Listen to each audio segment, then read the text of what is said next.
the avoidant battle between fear and love. Let me ask you something real. How many moments of your life have you avoided, not because you didn't care, but because deep down, fear whispered louder than love? This is the war we don't talk about. The quiet battle behind closed doors, in our relationships, in our dreams, in our hearts, the one between fear and love. Fear tells you, don't speak up. Love says, be real. Fear says, you're not enough. Love shouts back, you're already worthy. But most people, they don't fight, they avoid, they shrink. They build walls so high even they can't see out, and they call it safety. They call it being careful. But what it really is emotional starvation. Fear doesn't want to protect you, it wants to own you. And every time you listen to it, every time you avoid that conversation, that risk, that truth, you feed it. But here's the truth. You can't experience the fullness of love while dancing with fear. One will always lead, and whichever one leads shapes your life. Love is not just soft. It's fierce. It's the fire that says, I'll show up even when it's messy. It's the force that says, I'll speak even if my voice shakes. It's courage in motion. The only way to win this avoidant battle is to decide. No more negotiating with fear. There's no more shrinking for comfort. No more choosing silence when your heart wants to scream. You don't need to become fearless. That's a myth. You need to become more committed to love than you are controlled by fear. The life you want, the relationships you crave, the purpose you're searching for, they're not hiding from you. You're hiding from them behind fear. So today, I'm calling it out. Stop avoiding. Start choosing love, even when it's hard. Expect it when it's hard. Because that's where your freedom lives. That's where your power is. That's where you truly begin. Avoidance is fear in disguise. It shows up quietly, almost politely, like it's doing you a favor. It tells you, now's not the right time, or let's not stir the pot, or even you're just being smart. And on the surface, it makes sense. Why have that uncomfortable conversation? Why take that risk? Ask that question or expose that part of yourself. Why lean in when pulling back feels safer? But that's the trap. Avoidance doesn't announce itself as fear. It wears the mask of logic, of caution, of being reasonable. And that's exactly what makes it so dangerous. Because fear, when it's obvious, can be faced. When you know you're scared, you can gear up, breathe deep, and push through. But when fear hides behind the excuse of timing or politeness or strategy, it starts running your life without you even knowing. You convince yourself you're being patient when really you're paralyzed. You tell yourself you're waiting for the right opportunity, but you're actually waiting for fear to go away, which it never does on its own. Fear grows in silence. It feeds on delay. And every time you avoid, you're not choosing peace, you're choosing paralysis. Let's get real. Avoidance kills intimacy. It destroys potential. It suffocates authenticity. In your relationships, you think you're keeping the peace by not speaking up. But what you're really doing is building a wall between you and the people you love. Every unsaid word, every unasked question, every truth you swallow, those things don't disappear. They become tension. They become distance. And eventually, they become resentment. You might not blow up today, but one day you will. Or worse, you'll slowly fade into a version of yourself that can't even recognize your own needs anymore. And it's not just in relationships. Look at your career, your dreams, your creativity. How many ideas have you buried because you were waiting for the right time? How many opportunities have you let slip by because you told yourself you weren't ready? That's avoidance. That's fear dressed up in a suit pretending to be practicality. But the truth is, the moment you feel resistance, that flutter in your chest, that tightness in your gut, that's not a signal to retreat. That's the sign you're at the edge of growth. And avoidance is trying to talk you down. What avoidance really does is train your nervous system to associate challenge with danger. The more you avoid, the more your brain believes that discomfort equals death. And so the habit deepens. Soon, you don't just avoid hard conversations, you avoid vulnerability altogether. You avoid conflict, yes, but you also avoid connection. You don't just avoid risk, you avoid possibility. You begin to live smaller, quieter, safer. You don't make bold choices. You don't speak with fire. You don't love with your full heart. You live in the middle, always kind of okay, never truly alive. But make no mistake, avoidance always has a cost. You may not feel it today. You might even feel relief in the short term, but the cost compounds. Emotionally, spiritually, creatively, that thing you're avoiding, it doesn't go away. It becomes the invisible ceiling to your growth. And over time, you stop trusting yourself. You stop. believing that you can handle life, love, challenge, or truth, you become a master of coping instead of a force of creation. Avoidance isn't keeping you safe, it's keeping you stuck. And the sooner you can name that, the sooner you can break free. Because once you stop treating fear like a bodyguard, start seeing it as a barrier, you take back the power. You realize fear doesn't need to disappear for you to act. You just need to stop letting it dress up as wisdom. Love is a decision, not a feeling. Feelings come and go. They rise and fall like waves, sometimes soft and peaceful, other times wild and unpredictable. You can't build a life, a relationship, or a mission on something that changes with the weather. That's where most people get stuck. They wait to feel love before they act with love. They wait to feel inspired before they commit. They wait to feel understood before they open up. And while they wait, life passes them by. But real love, the kind that transforms, that heals, that builds something lasting, isn't about how you feel in the moment. It's about the decision you make regardless of the moment. It's about choosing to stay open when it would be easier to shut down. It's choosing to be kind when you're angry,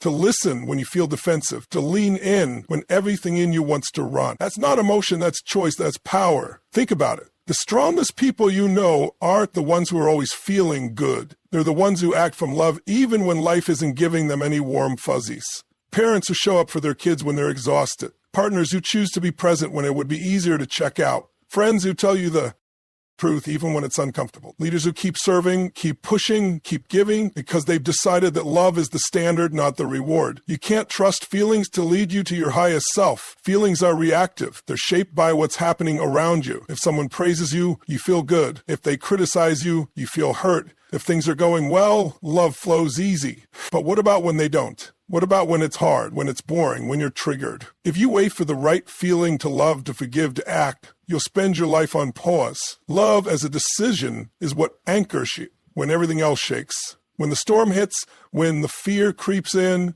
when the stories in your head start spinning, it's your decision, not your feelings, that pulls you forward. It's the reminder. I've already decided who. Well, and I'm not backing down just because this moment is uncomfortable. And choosing love doesn't mean to become passive. It's not about letting people walk all over you. It's about showing up with intention. It's about strength with compassion, boundaries with empathy, truth with care. It's not weakness, that's mastery. Anyone can lash out when they're hurt. Anyone can shut down when they're scared. It takes a whole different level of self-respect to choose love anyway. Even self-love, it's not a feeling.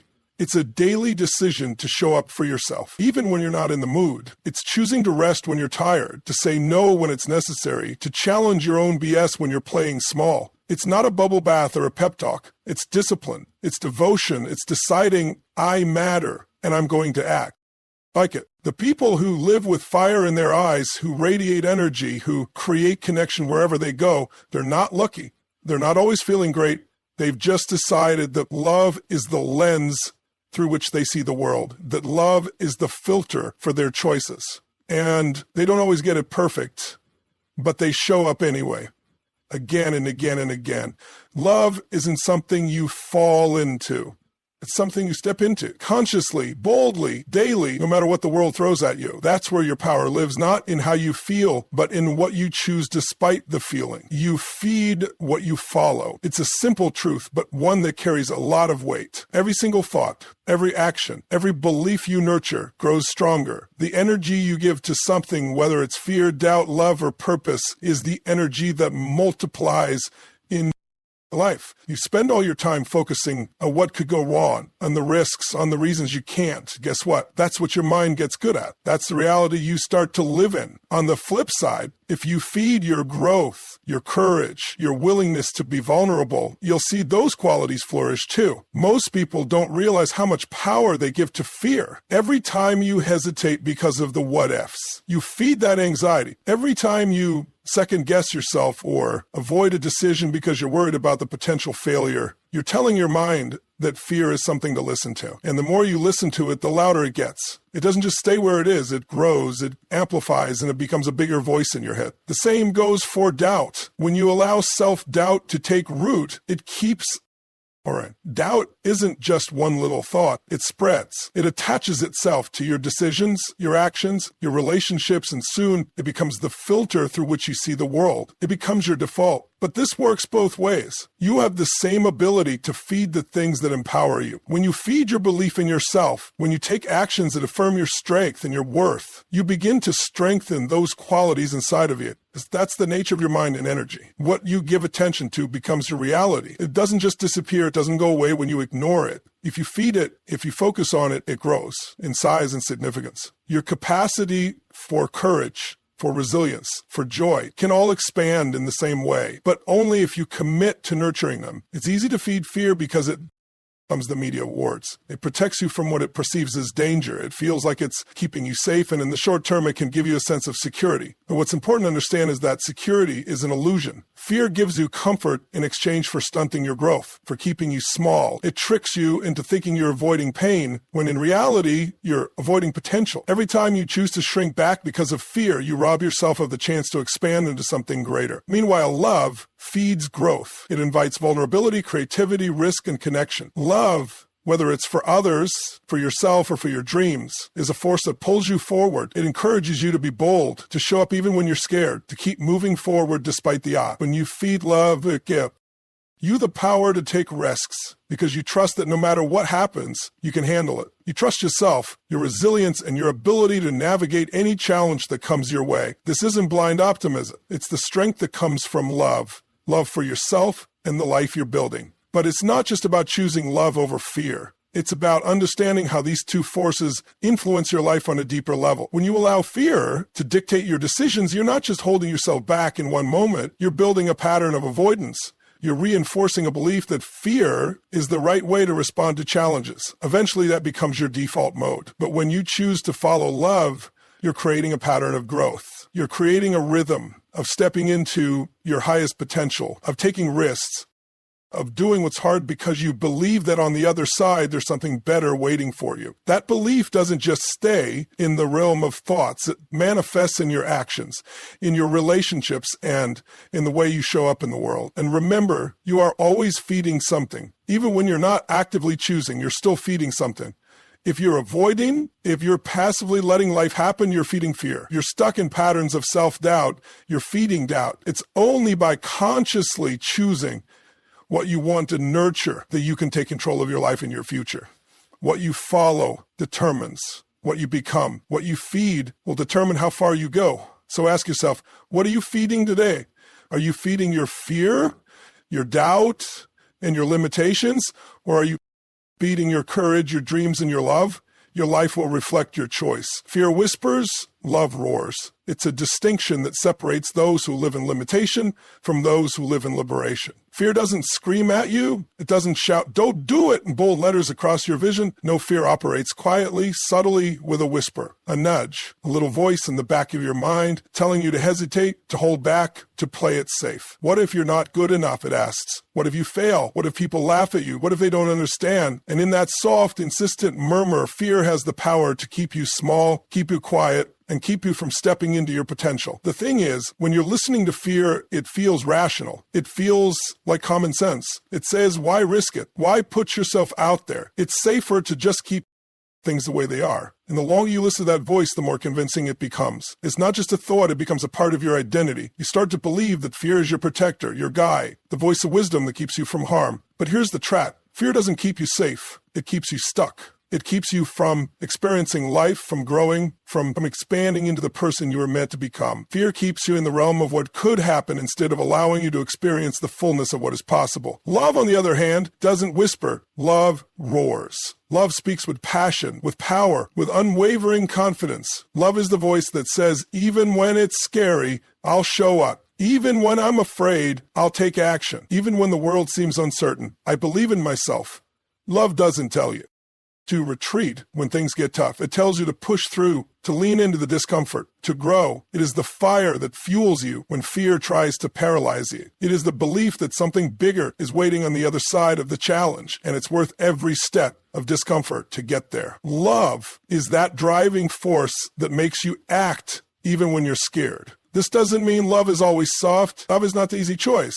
Love is often the most difficult path to take. It's easy to let fear dictate your choices because it's familiar, it's comfortable, to shrink back, to avoid, to play small because it feels safe. But love doesn't allow you to stay in your comfort zone. Love pushes you, challenges you, makes you stretch beyond your limits. It forces you to be honest with yourself, to confront your fears, and to do the hard work of personal growth. Love doesn't allow you to settle for less than your highest potential. It demands that you step into your power, even when you feel unworthy, even when you feel insecure. When you choose to act from love, you are choosing the path of courage. Courage doesn't mean you're fearless. It means you move forward despite your fear. It means you acknowledge the fear, you feel it, and you choose to move through it anyway. Fear tells you to stop, to wait, to hold back. But love says go, keep going. You are capable. You are enough. The journey is worth it. Love roars because it sees the potential in you that you may not even see in yourself yet. Love encourages you to be bold, to step out into the unknown with the conviction that you are not alone and that you can handle whatever comes your way.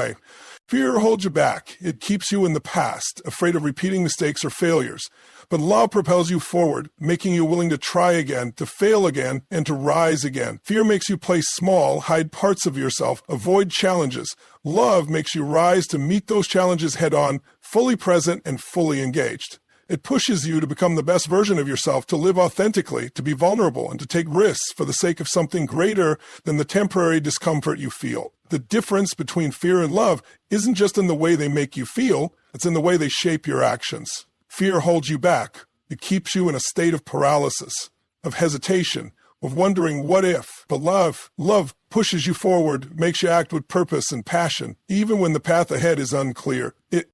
Most people, when faced with a difficult decision, pause. They hesitate, waiting for that moment when they feel ready, when the fear subsided enough for them to feel like they can move forward. They think that they'll only act when they're completely confident, when they have all the answers, when the path ahead is clear. But that moment never truly comes. Fear is sneaky. It adapts. It changes shape. It knows how to tell you that this time is different, that this time it's too risky, too uncertain, too much. And when you keep waiting for the perfect moment, you stay stuck in the same place. What you need then is not fearlessness, but commitment. Commitment is what gets you moving when fear is holding you back. It's the willingness to do it anyway. It's the decision to keep going, even when you feel uncomfortable or uncertain. The commitment says, I'm in this no matter what. Even if I don't know exactly how this will turn out, I'm going to show up, give my best, and trust that I can handle whatever happens next. When you're committed, fear doesn't have to disappear. In fact, it will likely still be there, whispering doubts and painting worst-case scenarios, but commitment overrides fear's voice. It drowns out the noise and keeps you focused on the end goal.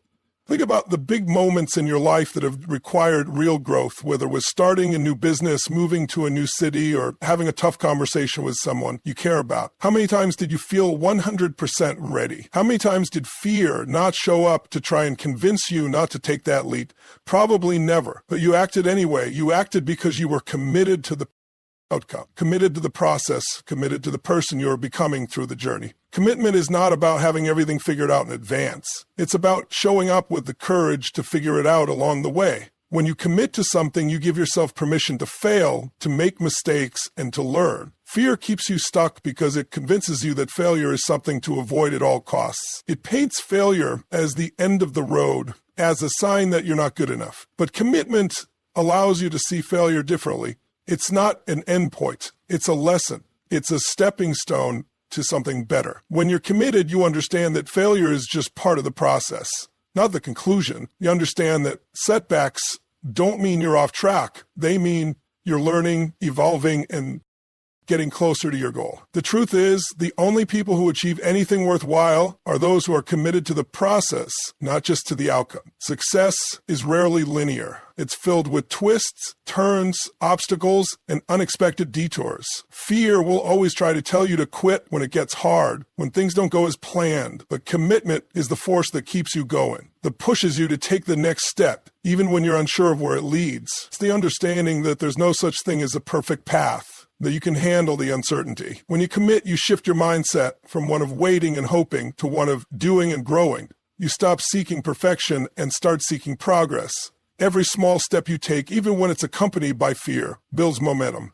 Every moment you decide to act, regardless of how you feel, adds to your strength. Commitment makes you resilient. It teaches you that no matter how many times you fail, you can always get back up and keep moving forward. Fear doesn't stop you, your commitment does. And that's the power of commitment. It takes you further than fear ever could. Fear keeps you in the same place, spinning in circles, trapped by what-ifs and buts. Commitment, however, pushes you out of that cycle and into action. It helps you see that the only way to move forward is by showing up, by taking that first step, and then the next, and the next. You don't need to be fearless, you just need to be committed to the journey and trust that your determination will carry you through. In the end, it's not about eliminating fear, but about choosing love and commitment in the face of it. You have the power to decide what you feed and how you respond to the challenges life throws at you. By embracing love, acting from a place of commitment, and moving forward regardless of the fear that may arise, you create the life you desire. Remember, courage is not the absence of fear, but the willingness to act despite it.